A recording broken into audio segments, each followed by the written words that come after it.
And thank you so much for joining us for CBN NewsWatch. I'm Efrem Graham. Ahead today, the Omicron variant continues to spread across the country. We'll bring you the details in our top story. Plus, I was told I had about 4 weeks to live, to go home and get my affairs in order. She refused to give up and found an oasis of hope. When they have reached a point where the doctor is saying, we really can't do anything else for you, this is a typical person that comes. See how this cancer center is saving lives all over the world. And it's Marriage Monday. We're talking to the prince of the love song, whose wife is the judge on divorce court. We often joke because Kenny has been singing love songs for the past 25 years. I host a show called Divorce Court. I know. So he brings people together and I tear them right apart. Hear their advice for couples. All these stories and more are next. This is CBN NewsWatch. We begin this half hour with more news in the battle against COVID-19. Officials in the health area say the Omicron variant is rapidly spreading throughout the country, but so far it does not seem to be too dangerous. Meanwhile, protests are growing in Europe against planned mandatory vaccinations. Our dear Hurd is on our top story. The World Health Organization admits there's yet to be a single death from the Omicron variant. But that hasn't stopped some governments, especially in Europe, from using it as another reason to enact mandatory vaccinations.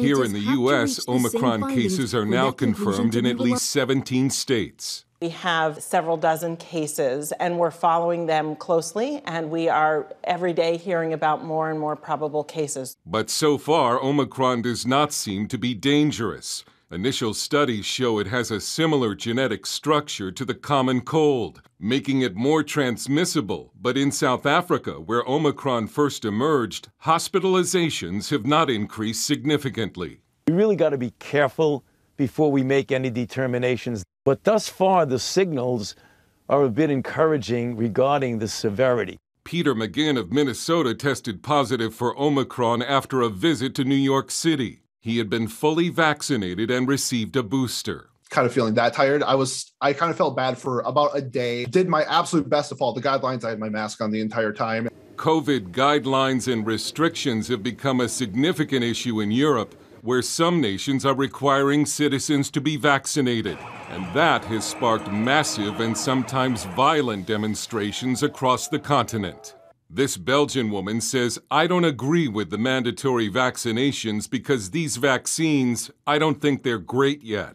In Spain, this college professor says the dead from COVID-19 are mostly vaccinated people instead of non-vaccinated. That's in all hospitals. This woman says, we don't want the COVID-19 passport. We want freedom. It's a human right. We don't want vaccines for us or our children. This is genocide. Austria has announced it plans to become the first country in Europe to make COVID-19 vaccinations mandatory. Germany plans on making vaccinations compulsory for certain jobs. European Union leader Ursula von der Leyen says it's time for the EU to discuss a Europe-wide vaccine mandate. And in Sweden, increasing numbers of people have implanted microchips with proof of their vaccination into their hands since the nation announced new COVID restrictions. When scanned, all a person's information about their vaccination status is shown on their phone. It's also a way to link devices in your body to the internet. Dale Hurd, CBN News. Israeli security forces are on high alert after 2 Palestinian attacks. The second attack occurred this morning. A Palestinian teenager took his father's car and crashed it into an Israeli security guard at a checkpoint in the West Bank. That guard is seriously injured. The assailant was shot by security forces and later died at a nearby hospital. Today's incident followed an attack on Saturday when Israeli police killed a Palestinian who stabbed an ultra-Orthodox Jewish man near Damascus Gate outside Jerusalem's Old City. That assault sparked accusations against police for shooting the attacker twice, but police released the entire video, showing that he had repeatedly lunged at him. Hamas praised the stabbing as a new heroism. Israeli Prime Minister Naftali Bennett commended the actions of the police. The Salvation Army is trying to move forward with its Christmas campaign after responding to accusations that it promoted critical race theory in training material. But some groups like Color Us United want more, pushing for the Salvation Army to apologize for the material and assert that America is not a racist country. While donors are withdrawing support over the issue, the 156-year-old charity maintains it will not be drawn into a political debate. Here now are some other stories we're following for you in the CBN newsroom at this hour. The parents of the 15-year-old shooter at Oxford High School have been found in an empty commercial building. Officers found them this weekend. The attorney for the building's owner says his client was not aware police were looking for the couple. The parents are charged with several counts of involuntary manslaughter in connection with the shooting and failed to appear in court. Authorities say the couple withdrew $4,000 from an ATM before the manhunt ended, but their attorney says they were not fleeing from police. The average price of gasoline fell over the past 2 weeks. Right now, the national average stands at about $3.36 a gallon. That is according to AAA. It is the first decline in gas prices in nearly 14 weeks. The average price at the pump is more than $1.25 higher than it was just 1 year ago. Bob Dole, the longtime U.S. Senator from Kansas and 1996 Republican presidential nominee, died Sunday. He was one of the most recognizable and most powerful politicians of the 20th century. A platoon leader in World War II, where he was seriously wounded, losing function in his right arm. After the war, he attended law school and 18 years later was elected to the U.S. Senate. He also was a nominee for president back in 1996. Dole offered these words as he reflected on his successes despite his disability from the war. It's a message to all the people with disabilities. If you just hang in there, you're going to be able to cope with it. Bob Dole was 98 years old. Doctors gave Michelle Tucker 4 weeks to live and told the 46-year-old to go home and put her affairs in order. Instead, she refused to give up and turned to a small Christian hospital in Mexico that treats patients like herself. George Thomas takes us to Tijuana, Mexico, for a first-hand look at the Oasis of Hope. August 2017. Michelle Tucker remembers the words from that day in the doctor's office as her oncologist delivered the news. I was told I had about 4 weeks to live, to go home and get my affairs in order. The 46-year-old mother of 3 had battled cancer since she was 19. It started in her breast, first spreading to her thyroid, and then pancreas. I figured I would take my children maybe to the beach for the first week of those 4 weeks and just sit on the beach. But at the same time, I had the attitude of like, who are you to tell me my expiration date? There's only one person that can do that, and that's not a doctor. No offense to medicine. That's the man upstairs. In desperation, she researched alternative cancer treatments and ended up here at the Oasis of Hope Hospital. If you get diagnosed with cancer, you're not going to travel to Tijuana, Mexico. But when they have reached a point where the doctor is saying, we really can't do anything else for you, this is a typical person that comes to Oasis of Hope. 25 miles south of San Diego and just across the Mexican border, Tucker believes God is using Oasis of Hope to give her a chance to continue living. From the moment that you walk in the doors, you feel this overwhelming spiritual presence. There's the pastor that sings with you, they pray with you, you become a family. Tucker has been in remission now for 2 years. Oasis of Hope was started in 1963 by the late Mexican doctor Ernesto Contreras Sr., who believed in taking a holistic approach to fighting cancer. His son, Dr. Francisco Contreras, now serves as the hospital's president. My father felt that the reason for the failure in oncology and medicine overall is that we have become just mechanics of the human body. So the idea for Oasis of Hope originated back in the early 1960s when Contreras' father decided to go on a missions trip to Greece. And on that trip, he discovered 3 important elements that are today at the core of the hospital. Contreras says while traditional oncology focuses on destroying the tumor, his father, a physician, wanted the hospital to focus on the patient's emotional renewal, spiritual revival, as well as physical restoration. The founder's grandson, Daniel Kennedy, serves as the hospital's CEO. So there is no other clinic in Tijuana that actually has a pastor on the payroll, praying for patients every day, opening with praise and worship. Ernesto Lopez is that pastor. He used to lead a local church in Tijuana. Now he walks the corridors of the hospital, ministering to the spiritual and emotional needs of patients. Yeah, seen a lot of miracles. A lot of miracles, miracles of healing, miracles of salvation. Using a combination of conventional treatments with alternative therapies such as whole-body hypothermia, ozone therapy, and dendritic cell vaccine immunotherapy, Oasis of Hope says it has treated more than 100,000 cancer patients from 60 countries. The majority come from the United States because we're just across the border from San Diego.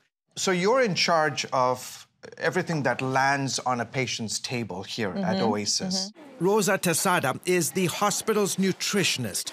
Working with kitchen staff, Tesada has designed a cancer-fighting plant-based food program to help patients live a healthier life.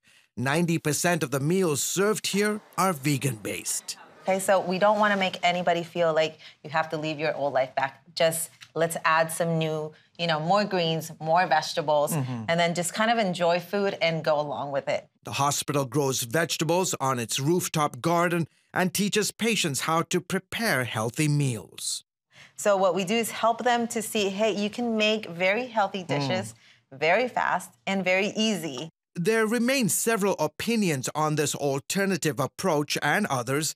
For example, the American Cancer Society states some complementary methods have generally not been proven to help prevent or treat cancer or its symptoms. It recommends discussing any treatment patients might consider with their doctor or cancer team. While doctors at Oasis of Hope are proud to share success stories like Kayla's, Michelle's, and others, they point out not all patients who come here will make it. Still, Dr. Contreras believes all deserve to be treated with compassion and the love of Christ. I believe that hope is a very powerful tool and that all patients should have hope. Contreras says what he, along with his team of doctors, nurses, nutritionists, pastors, and counselors, are negotiating for is more time for patients. I cannot guarantee anything. I cannot guarantee anything for myself. The only thing that I can guarantee is that I'm going to sit with you and I'm going to do everything possible and I'm going to negotiate with you for life. And God will decide yes, no, or maybe. George Thomas, CBN News, Tijuana, Mexico. Still ahead, the Prince of the Love Song marries the divorce court judge. Kenny Lattimore and Faith Jenkins share with us how to stay smart in matters of the heart. His music draws couples together, and she's there when they split apart. R&B's Prince of the Love Song, Kenny Lattimore, and TV's divorce court judge, Faith Jenkins, are Hollywood's newest power couple. So what brought these two celebrities together, and how are they helping others to stay smart in matters of the heart? I had the chance to speak with both of them about their love story. Court is now in session. The Honorable Judge Faith Jenkins presiding. She's an attorney and the judge on TV's divorce court. No, we're not going to do that. We're not going to do that. We're not going to do that. You not might as well do anything.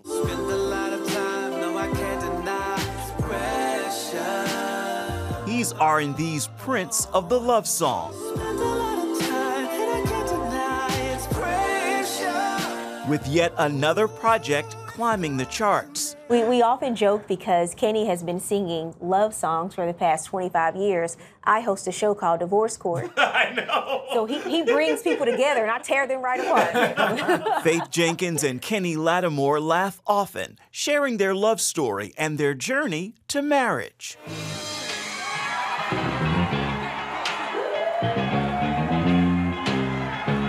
You two married almost 2 years, and you you marry, and not only do you marry, but then you guys marry and the world shuts down.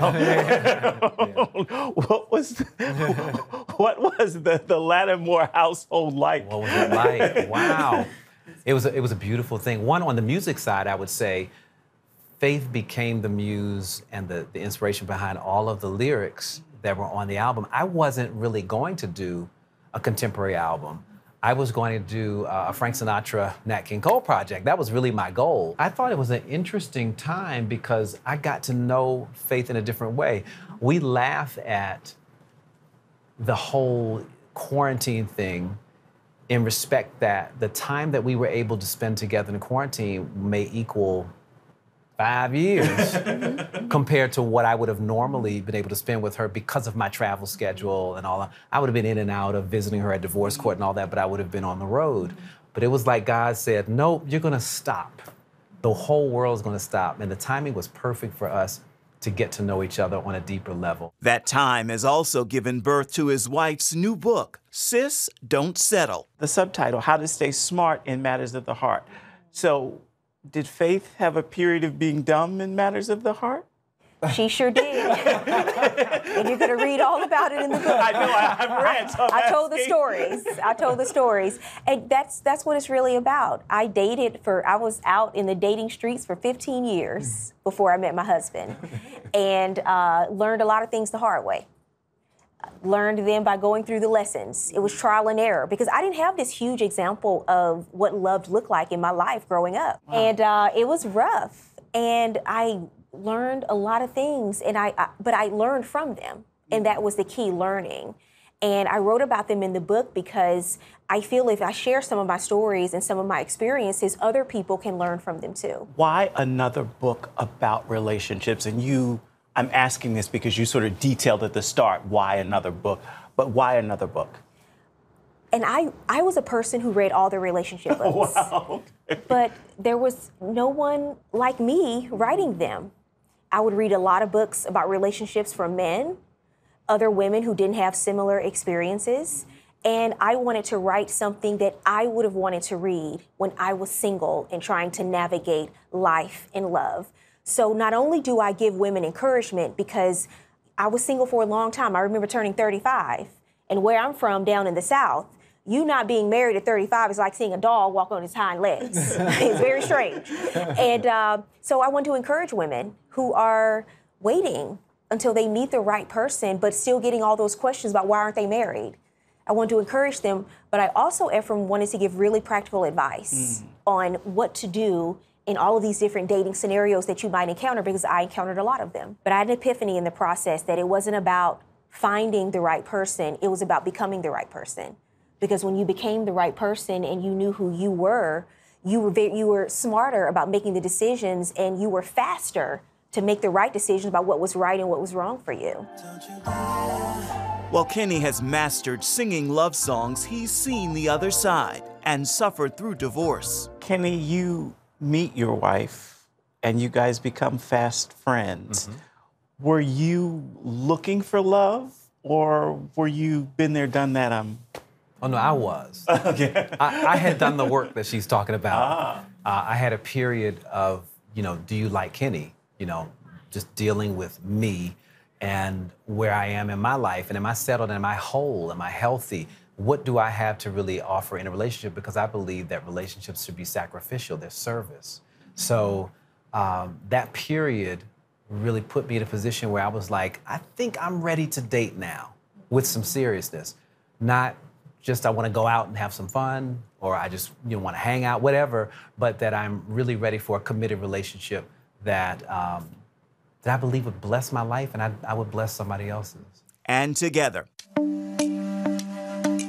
Faith and Kenny have been touring the country to bless others with their story. Ephraim Graham, CBN News, Washington. Kenny's latest project, Here to Stay, is out right now. The book is called Sis, Don't Settle, How to Stay Smart in Matters of the Heart. And of course, you can find the books wherever books are sold. Stay with us. We've got your Monday Motivation coming up next.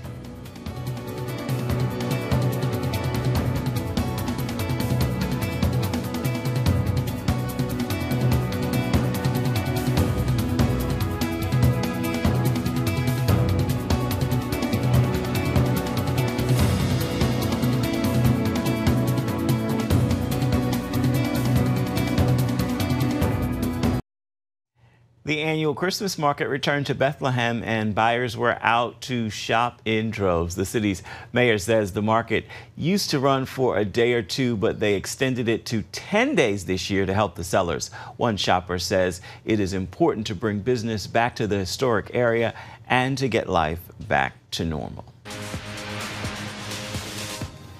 Time now for your Monday motivation. Today, I want to leave you with this thought. You don't have a problem. You have a promise. There is no failure in God, and God lives in you. With that truth, what may seem like a mistake to many is merely a lesson moving you closer to God's promise for whatever you see as a problem. With that word, I encourage you to make this a marvelous Monday, and be sure to have yourself a wonderful rest of the week. That is going to do it for this edition of CBN NewsWatch. You can always find more of our programs on the CBN News Channel at any time. You can also find the stories online at cbnnews.com. We'd love for you to reach out and touch us on Facebook, Twitter, and Instagram. We'll see you right back here, same time tomorrow.